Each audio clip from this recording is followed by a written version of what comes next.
Hi, and welcome back to another one of our top 10 video question series. I'm Peter Royster with the Royster Real Estate Group, and today we're doing information about roofing, and we're glad to have Dustin Cadwell with All Pro Roofing with us, so appreciate you coming out.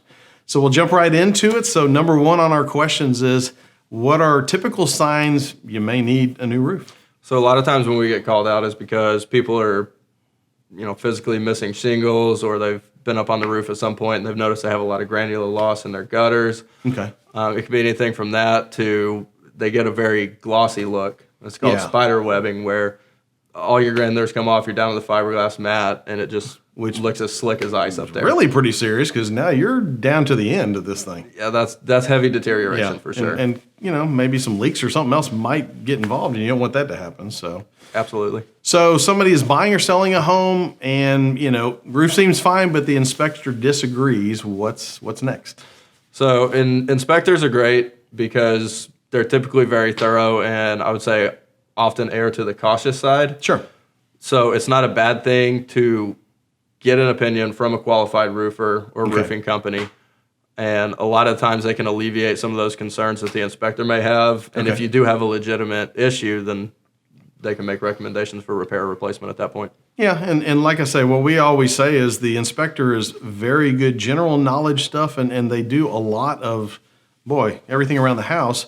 Yeah. But when we come to a particular situation where there's a concern, I want to go to the person that does it every day, that has the best knowledge and stuff like that. And, a lot of times inspectors aren't physically going on the roof. They're doing it with binoculars or something else, and y'all are physically going to look up there and, just a better qualification from that standpoint. So absolutely. So if a new roof is needed, how does a buyer, seller, whoever know whether or not the insurance should pay for it? So a lot of times what insurance will cover is if you have wind damage or if you have hail damage.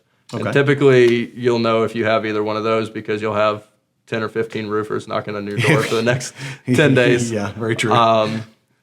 So you just get a roofer to come out, somebody you trust, somebody who's qualified, somebody with good reviews online, and have them do an inspection for you to figure out if you have enough damage for an insurance company to cover your loss. And y'all know what to look for, which is the other big key. Correct. So if it was hail that just came through, y'all know what to look for that part, and you're not just only going to look for that, but again, you'll do this all the time, so it makes sense. So, absolutely. So do shingles have warranty, and what is generally covered from that warranty? Manufacturer's defects are going to be covered, streak and algae warranties, and even to the tune of they have extended warranties that are available to people who are qualified contractors for that manufacturer, certified contractors. Yeah, okay. And so why doesn't, a shingle roof generally last the length of, the warranty that it may say the shingle has? What's that concept? So a lot of the testing that's done, or all of the testing that's done, is done in, simulated laboratory conditions. Okay. So where the same shingle you put on in Houston may not endure the same damage that a roof in Florida does, New Mexico, Montana, California. Yeah. And in Houston, we have such a wide variety of weather. It's hot, it's cold, it's rainy.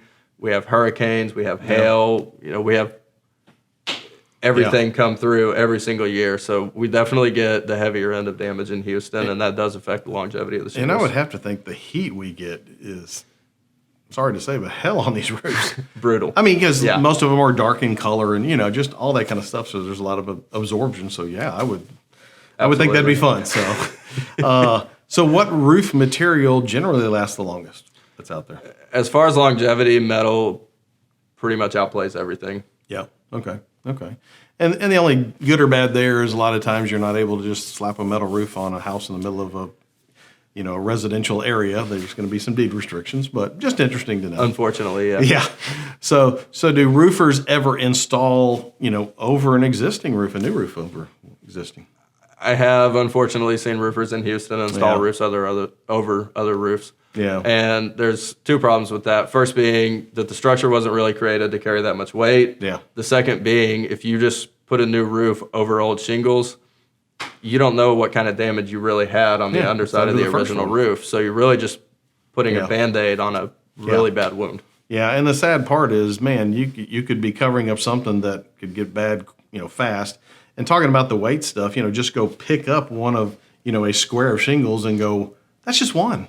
Yeah, That's not the whole thing, So yeah, it's definitely a lot. absolutely. So what do y'all do with the debris from doing an old roof, or from the old roof, I should say? So a lot of times the material that we take off the roof, we take to recycling areas in Houston, cool. And there are facilities that deal specifically with construction materials.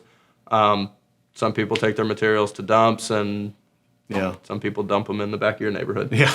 Well, and I'm glad there's maybe some recycling options. Vicki and I are big time recyclers because we know at some point we're going to run out of space, so it's important. Absolutely. So, so number 9 on the list: will installing a new roof add value to a home? And I'll kind of quickly jump in just to say it definitely does in a lot of different ways.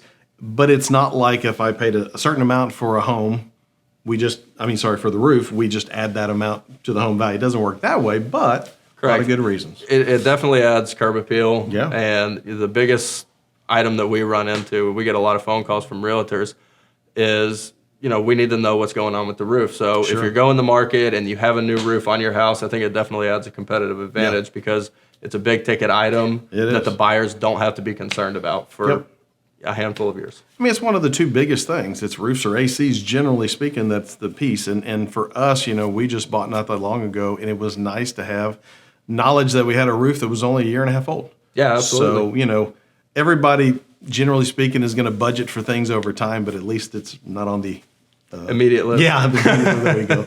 And so number 10, so what is the difference between an architectural roof and a 3-tab roof? And so for a lot of folks, if you don't know what we're talking about, may need to, search, Google search or whatever, but the architectural is, a more of a multi-level versus 3-tab, but I'll let you. Correct. And it's a lot heavier shingle. They have a lot higher wind resistance, and they have a lot better warranty options going forward. Yeah, and I think what I've seen is 3-tabs, you correct me if I'm wrong, maybe 15 to 20 year tops, I think, ish, and then a lot of these architecturals get into the 20 to 30 and, even sometimes further. But generally what we see, 3-tab roofs are rated at 20 to 25 years, and on average, I'd say we see a lifespan of 13 to 15 years on most 3-tab roofs. Yeah. Architectural roofs are usually rated at 30 years, and we see those starting to come in and take pretty significant wear around the 23, 25-year mark.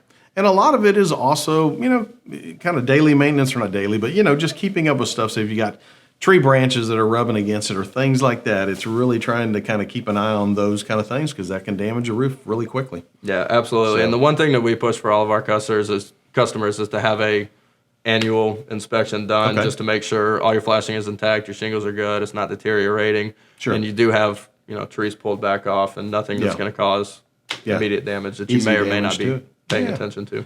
Well, we hope you enjoyed this version on roofing. We appreciate Dustin for taking the time to come out and talk with us on it. Thank you for having us. There will be information at the end of this video that will have, kind of both of our contact information. So if you've got other questions to get a hold of us or need a new roof, there you go.